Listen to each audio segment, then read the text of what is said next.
dia mengikuti ayahnya sebagai Romawi, makanya dia tidak khitan. Kali ini Oma Irene Handono berulah mengatakan bahwa Paulus tidak berkhitan atau tidak disunat gitu. Benarkah seperti yang dikatakan oleh Oma ini? Atau memang dasarnya Oma ini sok tahu dan asal bunyi gitu?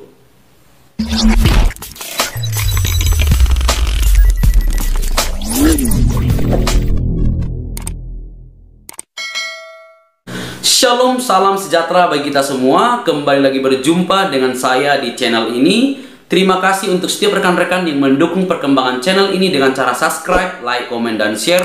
Tuhan memberkati kita semua. Kali ini kita akan membahas Oma Irene Handono yang berulah. Ya, memang pekerjaan Oma ini berulah gitu ya.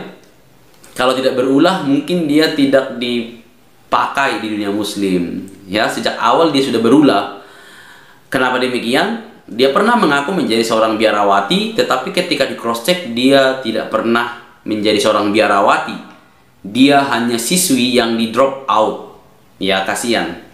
Tetapi mau gimana lagi? Harus begitu gitu ya. Harus begitu memiliki pengakuan yang bombastis yang besar supaya dapat diterima dan mendapat panggung di dunia muslim. Lalu memakai istilah pakar kristologi dan membuka kajian-kajian, baca 1-2 buku, lalu seolah-olah menjadi ahli.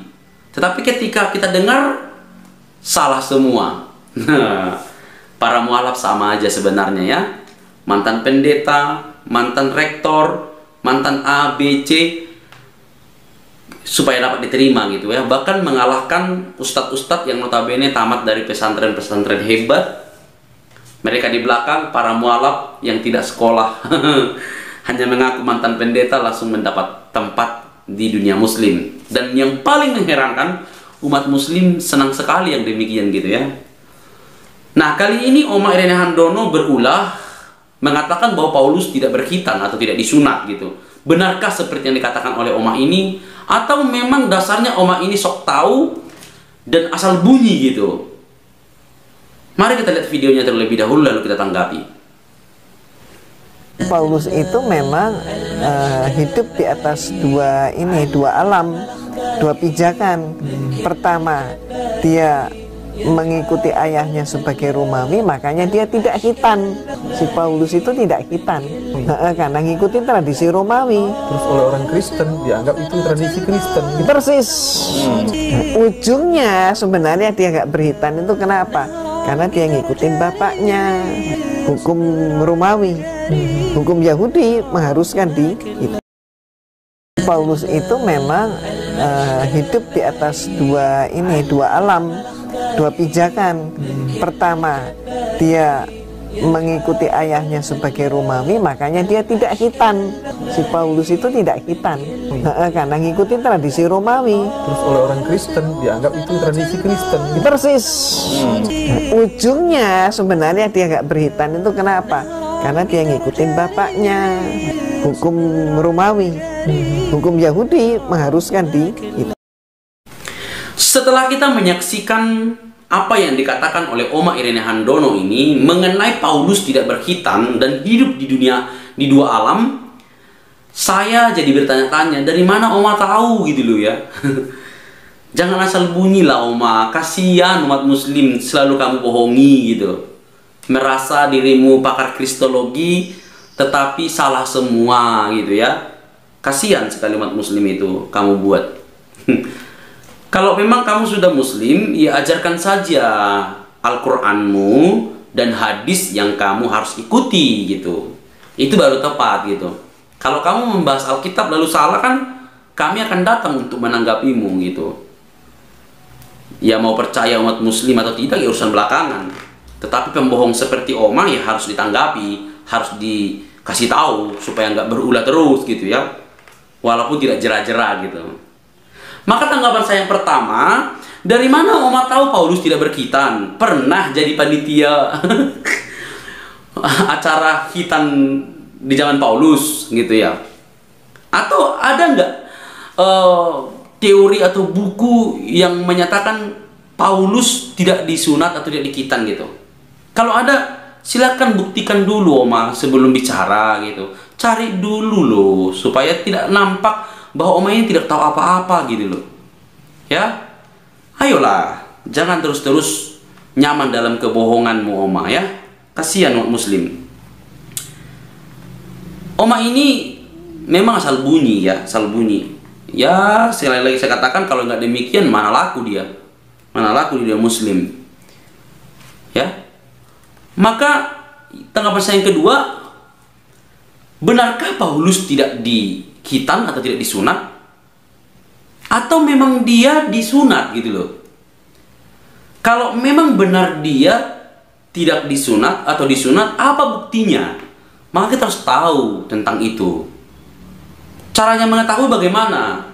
Ya mungkin kita ikut melihat gitu ya. Kalau mungkin di acara sekarang istilahnya gitu, ada acara sunat massal atau khitan massal, kita ikut lihat, oh si A telah disunat gitu. Tetapi bagaimana kita tahu kalau itu jauh sebelum kita ada sudah berlangsung? Misalnya kayak Paulus gitu ya, kita kan tidak pernah lihat dia gitu kan. Terus dari mana kita tahu dia disunat atau tidak? Nah ini yang penting. Dan Oma ini tidak memikirkan sampai ke sana, asal bunyi saja gitu. Nah, kita tahu Paulus disunat atau tidak, dikhitan atau tidak, itu dari dokumen, dari Alkitab sendiri gitu loh. Maka kalau saya akan baca perkataan Paulus nanti, maka ini cukup membuktikan bahwa selama menjadi Kristen, Oma Irene Handono ini tidak membaca Alkitab mungkin ya, atau membaca tapi tidak teliti gitu loh. Maka timbul statement Paulus tidak dikhitan katanya gitu. Oma ini tidak baca Alkitab, atau mungkin tidak pernah lah. Benarkah Paulus tidak dikhitan? Ayo kita lihat Alkitab. Ini bukti yang paling real, Alkitab ya. Dalam Filipi 3 ayat 5, Paulus berkata di situ, disunat pada hari ke-8 dari bangsa Israel, dari suku Benyamin, orang Ibrani asli. Tentang pendiriannya terhadap hukum Taurat, aku orang Farisi. Jelas ya, saya bahas sekali lagi. Disunat pada hari ke-8 dari bangsa Israel, dari suku Benyamin, orang Ibrani asli. Tentang pendiriannya terhadap hukum Taurat, aku orang Farisi. Benarkah Paulus tidak berkhitan atau tidak disunat? Apa yang dikatakan oleh Oma Irene Handono ini salah, asal bunyi. Di sini Paulus menuliskan aku disunat hari ke-8. Aku seorang dari suku Israel, dari suku Benyamin dan Ibrani asli. Dia seorang Farisi, tidak pernah diragukan. Ya. Jadi apa yang dikatakan oleh Oma Irene Handono ini menunjukkan bahwa dia memang buta Alkitab, tetapi seolah-olah dia pakar Alkitab. Jadi berhentilah untuk mengajarkan Alkitab, Oma Irene Handono. Berhentilah untuk membohongi umat muslim. Berhentilah melakukan semua itu. Ajarkanlah tentang Al-Quran dan hadismu, supaya kiranya itu membawa amal soleh bagimu. Jangan nyerempet ke Alkitab, tetapi kamu tidak paham. Justru itu mempertontonkan kebutaanmu tentang Alkitab. Dan itu memalukan. Kami akan terus berdoa untuk seluruh para mualaf dan semua umat muslim, supaya mendapat hidayah untuk percaya kepada Yesus Kristus. Tuhan memberkati kita semua. Shalom.